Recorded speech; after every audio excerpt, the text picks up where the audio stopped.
what do you call it? When you like get caught on fire for ashes. I've only been saying it for like a million years. I want to say incinerated, and that's not right. Oh my god. Okay, anyway.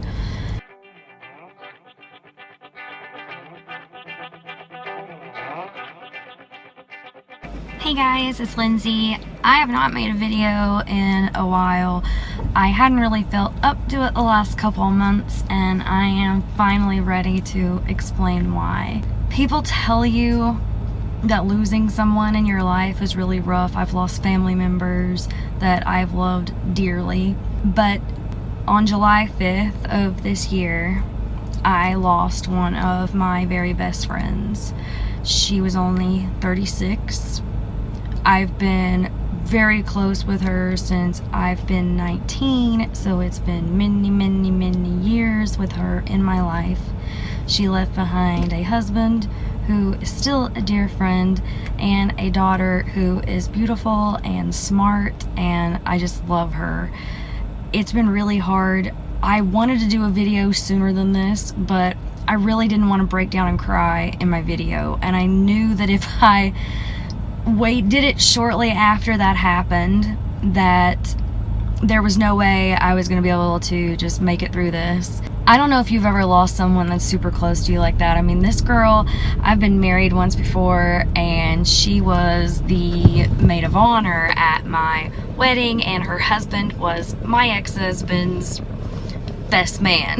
It's been really rough. I've had little to no closure at all, and that's been rough. She has very few living relatives. Both her mom and dad are passed. She did not get to have a funeral because money was tight with them, so they got her, what do you call it, cremated. They got her cremated, and it was cheaper that way, but they now still have her ashes, and we can't get them until that bill is paid off. And I know that we have about another $2,000 to go. It's been insane.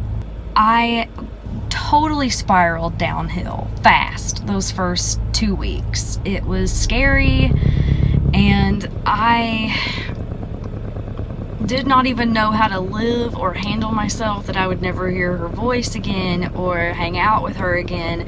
This is someone who, out of all of my friends, is the most like me. She understood me, I understood her, we were like sisters, and I have such a loss in my life, and especially in my heart. How can you not? I lost a loving friend that I miss dearly. The things I wish I could have said to her. I mean, look, if you got friends that you don't keep in contact with, or maybe you haven't hung out with them for a while, specifically, call your friends, because make plans, because you have no idea that if tomorrow you'll be able to do that, because you have no idea if tomorrow they'll be around. This is how it was for me with her.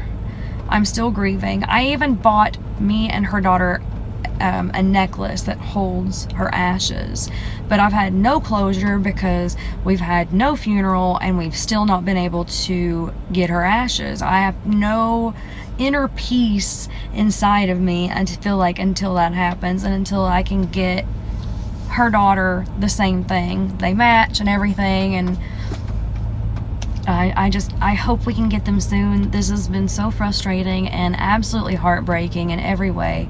The very little family just broke my heart every moment of the day when I would think about it. I couldn't stop crying. I was not well. I was triggered really bad and wanted to do some bad things that I hadn't done in a long time, and it's just, I'm much better now. I'm still trying not to cry. I'm much better now. I have a little bit of peace with it, but I don't have the piece of the full-on end of it. I gotta have her ashes before I can feel that way. We've still not had a memorial. I don't know when that's gonna happen. I hope it's gonna be really soon. It's already been, what, 2 months? Like I said, she passed on July 5th, and I believe I found out that night in the middle of the night. They got the autopsy back, and they said it was an enlarged heart, which I don't really know. It's probably, if it was enlarged and it was an issue like that, it's possibly something that she's had since birth, and it wasn't even detected. Like, I don't know, especially since she was so young. 36 is so young to die. I can't even imagine dying a year from now. I can't, but I have a higher appreciation for life and the people that are in my life. I just want to go pick her daughter up and, you know, take her to the movies and, you know, do all this fun stuff with her, but I want her to grieve in her time, and she is being a trooper. She's being so strong. She's stronger than I am. Her husband said that she's stronger than him too. So, but I just love that little girl to death, and I don't want to let her down in any way. I know that my friend would have wanted me to try to continue to be, hopefully, a positive influence in her life. So once I was able to feel like, okay, maybe she would have wanted this, maybe she would like me to continue to, like, you know, stick around, ask her how she's doing at school, all that fun stuff. I have not talked to her very much at all, though, since this happened, and maybe that's because she just doesn't know how to go about it. Maybe it's because I don't know how to go about it. I mean, there's a part of me that doesn't, I guess. I love her, and I want to do right by her for my friend.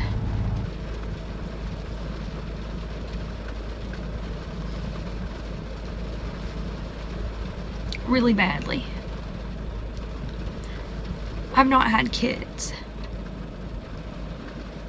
I've never even been pregnant as far as I know. I did try with my ex-husband for years, but I just have a connection with her, and I just have a sense of trying to be there for her. And I do believe that that's what my friend would have wanted. She would not have wanted me to just not exist in her life anymore. I know that she is not suffering or anything like that, but it really doesn't make it easier. It just doesn't. It does not make it easier. There is nothing that can prepare you for this. So, if you guys have any questions, feel free to ask in the comments. I will probably do an update on this as things go. I've missed doing videos. I absolutely am coming back to it now, especially now that summer's kind of over. I really just had to tell my story. But if you have any questions at all about it, ask me in the comments, message me privately somewhere on social media, and talk to me. If you've lost a best friend that you had for a long freaking time and you understand where I'm going, like what I'm going through, then contact me. There's just something so strange about losing someone so close to you that's just so young. It's just heartbreaking, and I want to be that person who can be there for somebody when they just went through what I went through. I want to be there for people. I want to help somebody heal. I want to have someone's back. I want them to be able to talk to me. So hopefully I get reached out to in both scenarios. I'll take all of the prayers or positive vibes or good energies that you want to send to me and her family. Like I said, grieving has been really rough, and I wouldn't wish this on anybody, but anything that can heal our hearts a little bit would be greatly appreciated. But I'm gonna go because I'm sitting in my car. It's raining, and it started right when I started crying, kind of, so hopefully it chills out now that I'm done. But I will talk to you guys later. Bye, guys.